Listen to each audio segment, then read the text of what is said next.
For our season, for our team, I was really impressed with. So we have. Crikey, cut that bit. I'm going to remember bloody names. Hi, welcome to UPW TV.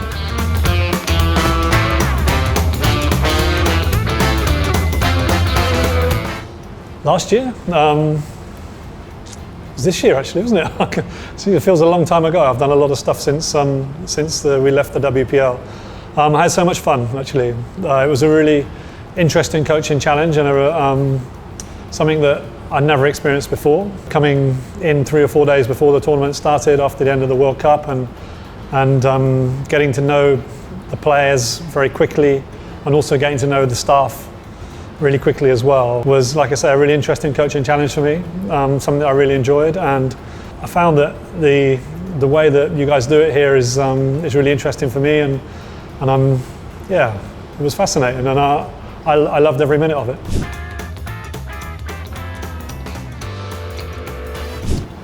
The team I felt like that was one of the things we really tried to encourage, was the overseas players and the local players coming together.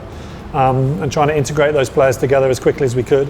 I felt that's one of the things we did really well actually. I felt like we had a really good team spirit, and we showed a lot of character throughout the tournament. You know, we weren't regular winners throughout the group stage, but every time we took a knock we came back really strong. So I think that was testament to the way that we looked to try and build gel the team together and gel the people together. I think as a head coach it's really important to make sure that your people are working together really well, and both the staff and the players did a really good job of getting to know each other really well.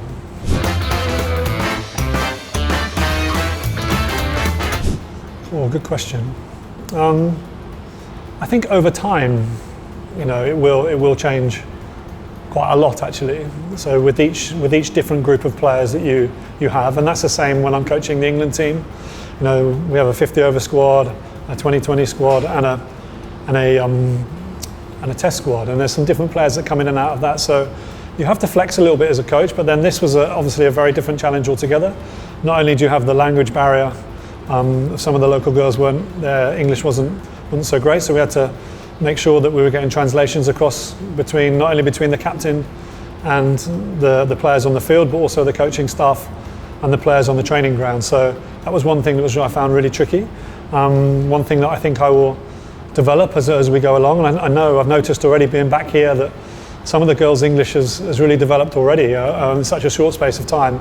I need to work very hard on my Hindi. It's something that I'm really keen to do, and so I'll be working hard at that as well, to making sure that I can try and use the right words at the right times with the right players. So yeah, very important to flex your style to different teams and different groups of people.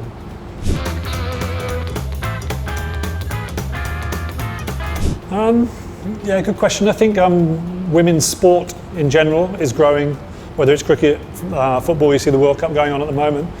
The netball is on, the rugby is on, everything's getting a lot more coverage. But I imagine off the back of the WPL there was a lot of excitement about not only the event, I suppose, or the occasion of the WPL, but more the quality of the sport. I think people are really getting engaged with the quality of the skill that the women have, and I'm really excited about how that can progress. I myself feel that there's a huge ceiling to break through actually in women's sport, and the players are yet to really show how far they can take their games. And I think the WPL will be a really a great catalyst for that. I think the sharing of knowledge between different countries and the sharing of knowledge between different coaches, the players will pick that up really quickly, and the young players in particular will kick the game on really, really fast. So I think there's a really bright future ahead for not only women's cricket in this country, but also women's sport in general worldwide. Yeah, so I was really impressed with Parshavi Chopra when she came in at the back end of the season, 17 years old. Well, I think she might have even been 16 at the time. She came in and she bowled some really pressure moments for us and bowled really well. You know, I've noticed already coming back again after 3-4 months that Shweta has really improved her game already, and she's still got another 6-7 months before the WPL starts again. So I'm really excited about her and her cricket. Yashashli, I think, is a really promising young fast bowler who played one game for us at the back end of last season. And so I think there's scope within our own franchise to grow our own players, and it's interesting to see, coming back after such a short period of time, how much all the players have improved. And they've obviously gone away and worked hard on their game, and that's an exciting thing for me as a coach, that you've got players, young players and senior players, that have been away and are working hard at their cricket to try and make sure that they can contribute more to the team's success next year.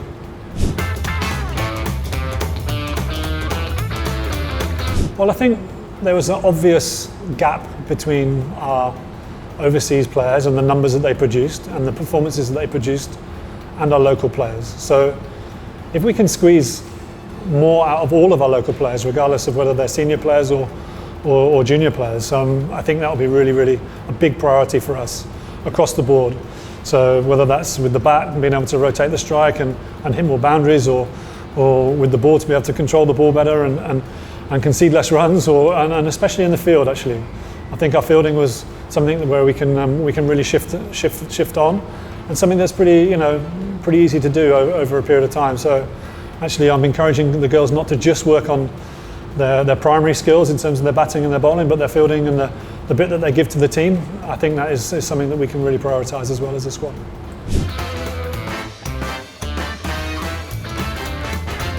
I think Grace Harris has to be number one. The way she finished that game against Gujarat in our first game, to get UP Warriorz off to a winning start, back from the dead, really. She played a fantastic innings there, and I thought Alyssa Healy's innings against RCB at the CCI was a fantastic innings as well. And then I felt our team performance against Mumbai. I thought the whole team bowled, batted and fielded really well that day, and I think that to beat that side that went on to win the competition, I think their only defeat of the season, I think that showed what the team is capable of in the future. So those three performances, I think, would be the things that stood out for me in the season. Oh wow! So I thoroughly enjoyed this Ashes series, the Women's Ashes series this summer. I think for me a real highlight of my entire cricketing life, I suppose, was to lead an England team into an Ashes series. We obviously came back from being 6-0 down to tie the series 8-all and win two parts of the series, to beat an Australian team that's not lost for 10 years in an ODI series, and not lost for I think a similar amount of time in a T20 series. To beat them both in both those series was a fantastic achievement for our side, the one that I rank up there really highly with my own personal achievements. I suppose from a playing background, I spent a lot of time playing for Gloucestershire in the county championship and in the first class arena in England, and we were involved in a team way back in 1999-2000 that won multiple one-day trophies. We won a hat-trick of one-day trophies one season. We won the treble, and that hasn't been repeated since. So that was a really special thing to be a part of over those 2 seasons. I think we won 5 trophies in 2 years. That was something really special to be a part of, that generation of Gloucestershire cricket. And also, I suppose my fondest memory of playing for England was to winning on my debut. We played against Australia in 2005. The precursor to the 2005 Ashes series. We beat Australia in our first ever T20, and obviously got some wickets in that game. So that's something I was really proud of as well.